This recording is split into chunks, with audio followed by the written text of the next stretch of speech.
jahon tamaddunining eng shoh asari bor bu yerda. Poyi kalon toqi o'ziga qaraganni boshini egib qulluq qilishga ko'ndirgan. Dunyoda 7 ta sharif shahar bor.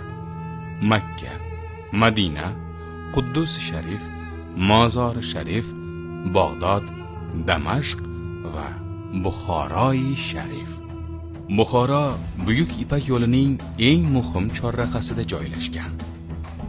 Azaldan bu yerdan ko'plab allomalar yetishib chiqqan va din rivojlangan. Buxoroga sharif, ya'ni sharofatli shahar deb nom berilishi ham shundan.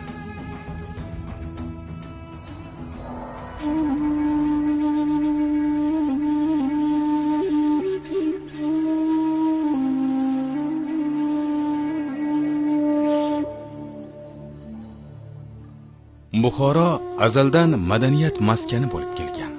Zero bu yerda yashovchi aholi o'zining moddiy boyliklari bilan ajralib turadi.